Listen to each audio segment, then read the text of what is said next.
Hello guys, welcome back to my YouTube channel yes chemistry way of success. आपका स्वागत करते हैं हमारे इस YouTube channel CO yes chemistry पे। मैं हूं आपका दुष्यंत मिश्रा और इसमें हम लोग क्लास 12 के चैप्टर जो 6 है, यानी कि 6वां जो चैप्टर है क्लास 12 बायोलॉजी का, इसका मैंने कल एक इंट्रोडक्शन वीडियो दे दिया है। इसमें थोड़ा सा जो इसके पहले का है, जैसे कि आपको कहीं पे चढ़ने के लिए थोड़ा सा सीढ़ियों की आवश्यकता पड़ती है, तो इसीलिए मैंने कल एक इंट्रोडक्शन वीडियो में बता दिया था।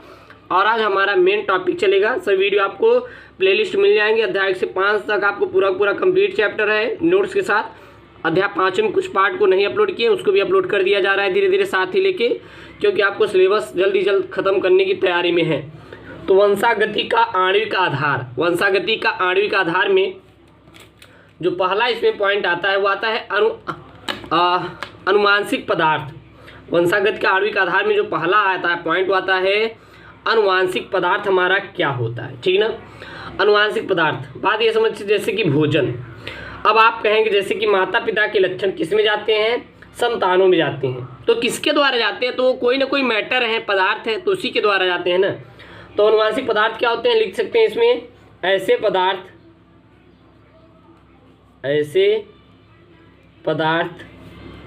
जो एक पीढ़ी के लक्षण को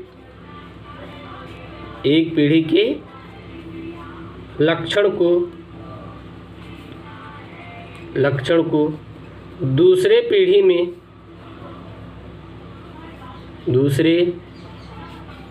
पीढ़ी में ले जाते हैं उसे अनुवांशिक पदार्थ कहते हैं। तो अनुवांशिक पदार्थ मेरे प्यारे बच्चों क्या होता है, ऐसे पदार्थ जो एक पीढ़ी के लक्षण को दूसरे पीढ़ी में ले जाते हैं उसे हम लोग अनुवांशिक पदार्थ कहते हैं।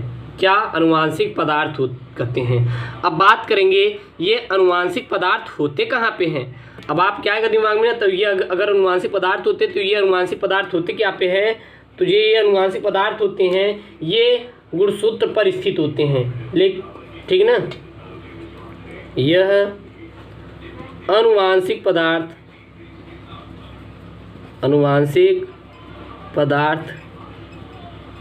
गुणसूत्र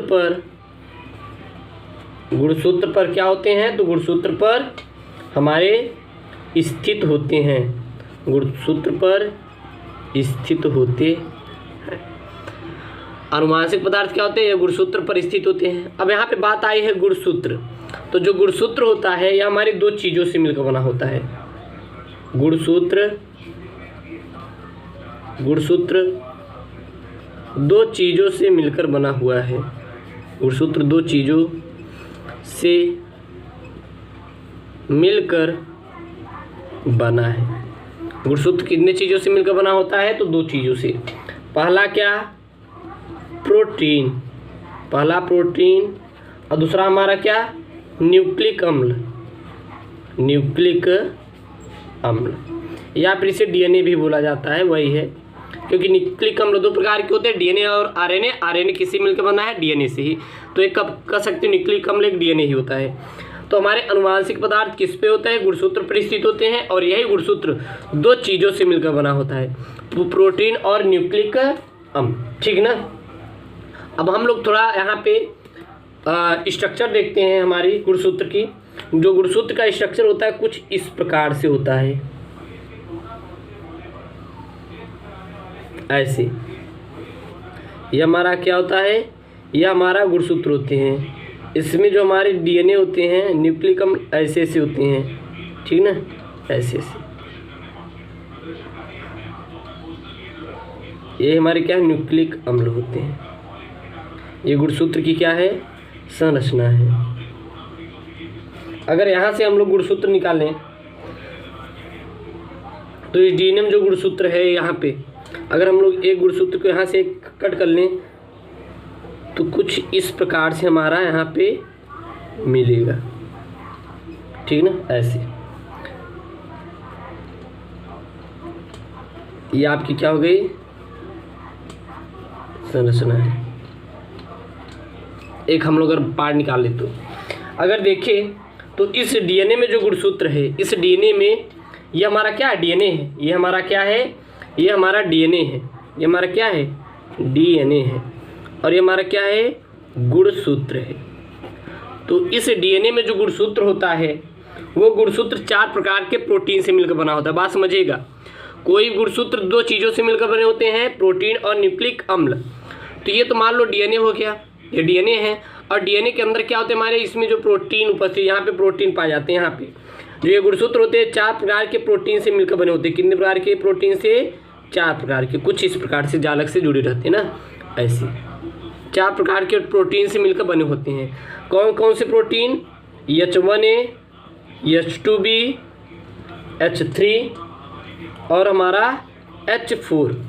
तो हमारे जो हमारे गुणसूत्र होते हैं ये 4 प्रकार के इसमें प्रोटीन पाया जाता है, H1A, H2B, H3 और H4। ठीक है ना। तो यहाँ पे हम लोग लिख सकते हैं, अगर आपको लिखना होगा तो क्लियर करना है तो लिख लीजिए कि हमारा इस डीएनए में जो गुणसूत्र है, इस डीएनए में जो गुणसूत्र है, जो गुणसूत्र है वह 4 प्रकार के, वह 4 प्रकार के प्रोटीन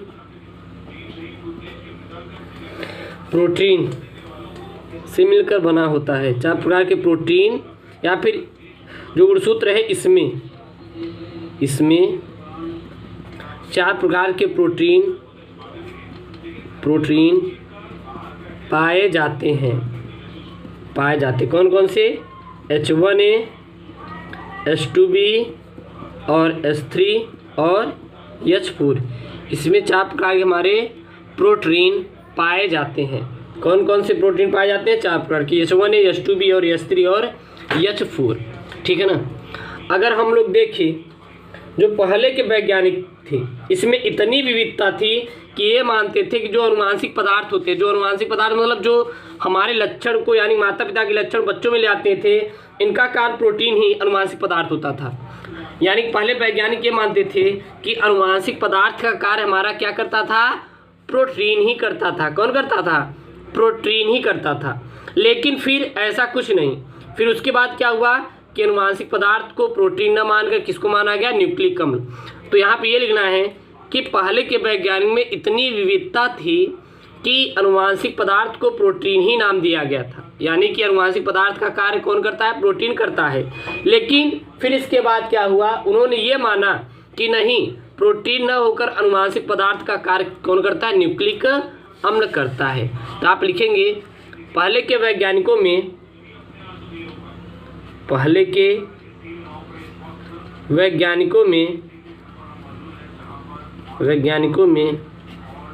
इतनी विविधता थी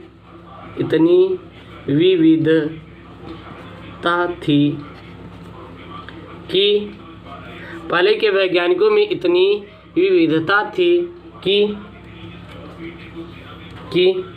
प्रोटीन को ही अनुवांशिक पदार्थ माना जाता था। अनुवांशिक पदार्थ माना जाता था। पहले के वैज्ञानिकों में इतनी विविधता थी कि पहले प्रोटीन को ही अनुवांशिक पदार्थ माना जाता था। लेकिन बाद में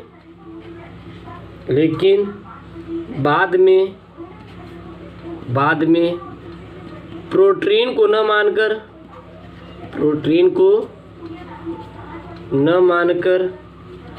मानकर किसको माना गया, प्रोटीन न मानकर न्यूक्लिक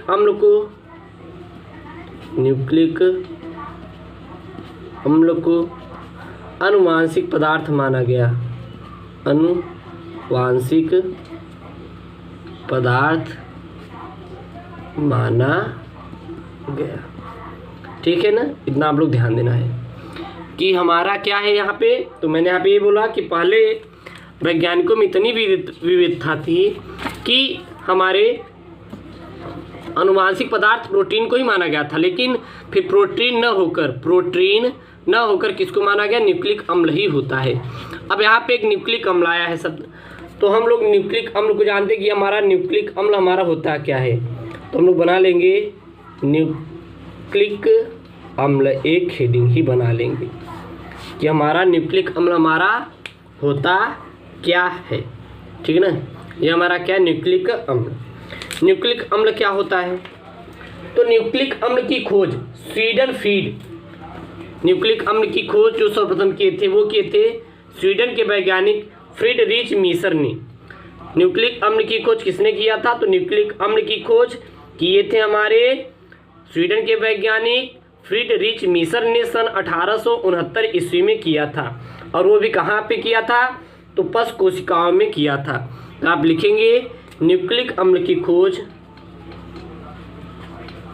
न्यूक्लिक अम्ल की खोज, अम्ल की खोज स्वीडन वैज्ञानिक फ्रीडरिच मीसर ने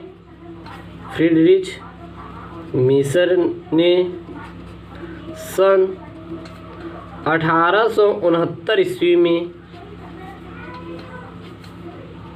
किया था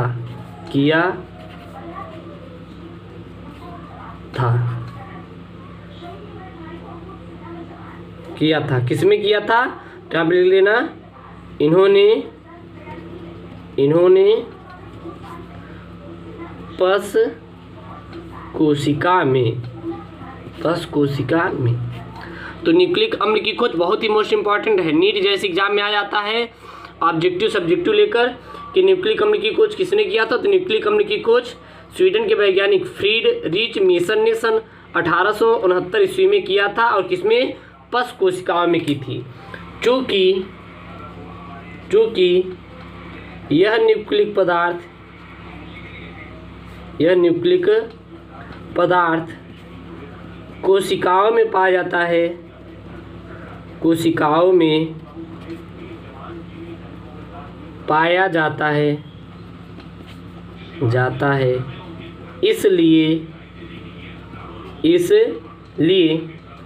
इसलिए कहाँ पे पाया जाता है? कुछ काम पाया जाता है, इसलिए कुछ काम नहीं, सॉरी, यह पदार्थ हमारे केंद्रकों में पाया जाता है। पदार्थ केंद्रकों में पाया जाता है। इसलिए मीसर ने इसका नाम न्यूक्लिन रखा।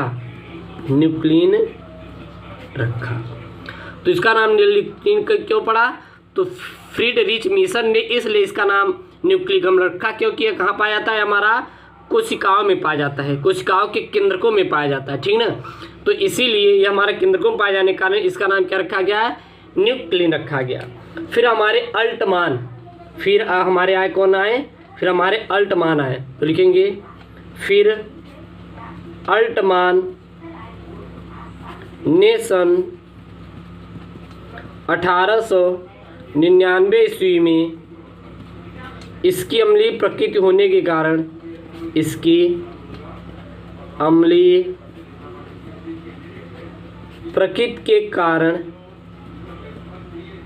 के कारण इस पदार्थ को न्यूक्लिक अम्ल नाम दिया।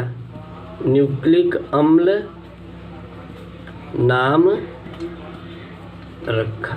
ठीक ना, तो न्यूक्लिक अम्ल नाम क्यों पड़ा? क्योंकि इसलिए पढ़ा मेरे प्यारे बच्चों, क्योंकि यह अम्लीय प्रकृति होने के कारण अल्टमान ने सन 1899 ईस्वी में देखा कि यह अम्लीय है, इसलिए इसका नाम न्यूक्लिक अम्ल रख दिया। ठीक है, फिर अगर देखें हम लोग तो जो न्यूक्लिक अम्ल होते हैं, ये न्यूक्लिक अम्ल दो प्रकार का होता है। न्यूक्लिक अम्ल के प्रकार,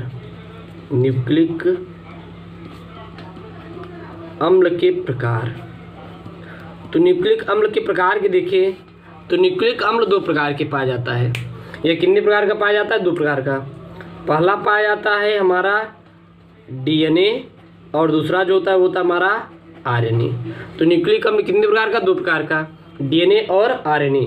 इसको बोलते हैं डीऑक्सीराइबोज न्यूक्लिक एसिड। ठीक ना, डीऑक्सीराइबो न्यूक्लिक एसिड। और इसको क्या बोला गया? Ribose nucleic acid. Ribo nucleic acid. तो न्यूक्लिक अम्ल कितने प्रकार के? 2 प्रकार के, डीएनए और आरएनए। तो मेरे प्यारे दोस्तों इस वीडियो के यहीं पे रोकते हैं और इसके आगे वाला हम लोग आगे वाले वीडियो में डिस्कशन करेंगे। सभी वीडियो आपको प्लेलिस्ट में मिल जाएंगे। ओके दोस्तों, थैंक यू, जय हिंद।